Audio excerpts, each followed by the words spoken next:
Welcome to Kinetic Speicher. Today, just a short video on how to coil rope. This is the topic I'm not really passionate about, and I really don't care too much. But people still ask. So here we go. And the first method I want to show is probably the most traditional in Germany. It has been shown by Osada Steve in his first workshop he did in Berlin. And it goes like this.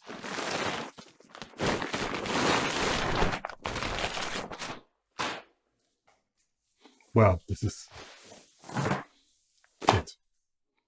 Even though this is historically not accurate, because from my understanding, he used an Aldi bag, not an IKEA bag. But since I don't have an Aldi bag, this is the best I can do.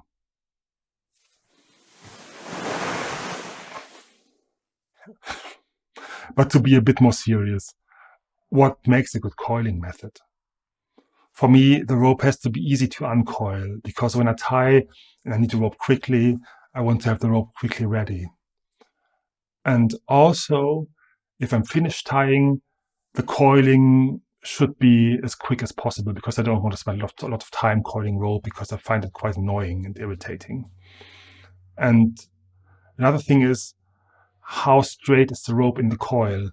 In other words, do I introduce twists into the rope that create imbalance? So this is something that's very crucial to keep the rope in a good shape. And the last thing is, does the coiling method put a lot of stress on the bite? Because the bite is one of the most delicate points in the rope, and I don't want to put a lot of stress on the bite. So the first method I want to show is rooted in this kind of more performance-centric tradition of Japanese bondage. And it starts by grabbing the ends of the rope like this. And then you start to coil by this figure 8 movement. And with each movement, you put ropes over your thumbs like this.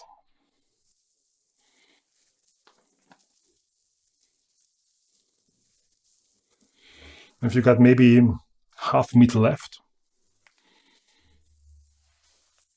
you grab the rope, coil like this, and you wrap the end maybe 3 times around it. And then go over your index finger, go around once, and then pull a bit of the rope in through like this. So you have a fairly long bite here, which is nice because it doesn't put a lot of stress on the bite.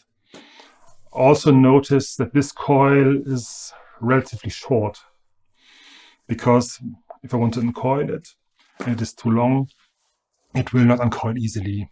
So you can just, to open it, it's just like a matter of opening it.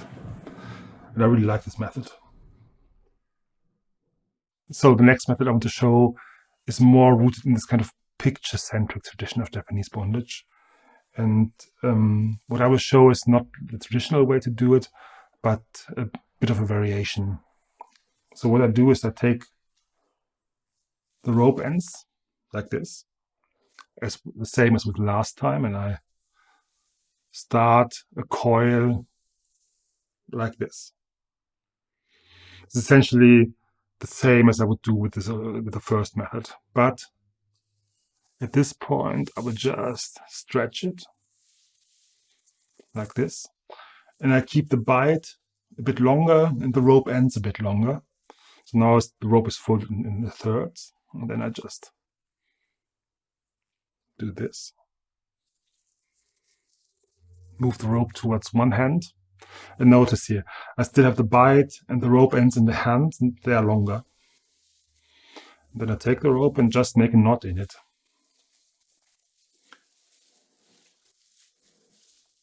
And it's a fairly loose knot, obviously.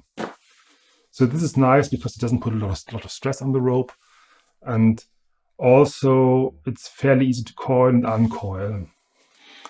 So to uncoil, you open the knot and grab the bite and throw the rope away, and then you are good to go, sort of. but it tends to detangle a bit at the end. So it's always a tiny bit slow to tie with this method. And the last method I want to show is Hamburger Schule, I guess. So it is Hamburg School. What we do is we coil as with the first method. And then we grab the rope as with the first method, but a bit higher up here. And then we wrap a few times, like so. And in the end, we pull the bight through the coil, like this. And this is used in sailing, so it's a very, very Hamburg way to do it. Also quite easy to open. You just do this. Also, if you're tying and untying, but don't want to stop the tie, sometimes it's quite nice to make a slipped overhand knot at the end of the rope so you can remember where the bight was, like this. So you can just always open it and continue to play. Storing the rope in a coiled form may disturb the balance of the rope. So it's quite nice to give the rope a break sometimes and store it hanging like this.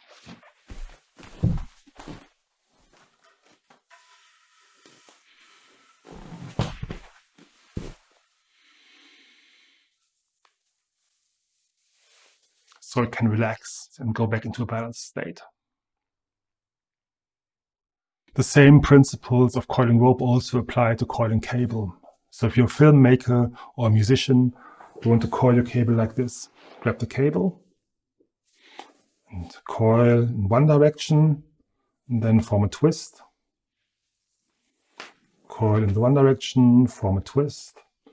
Coil in one direction, form a twist. Coil in one direction, form a twist. Coil in one direction and form a twist. Coil in one direction. Yeah, like this. That way your cable will also last way longer. So I hope you found this helpful.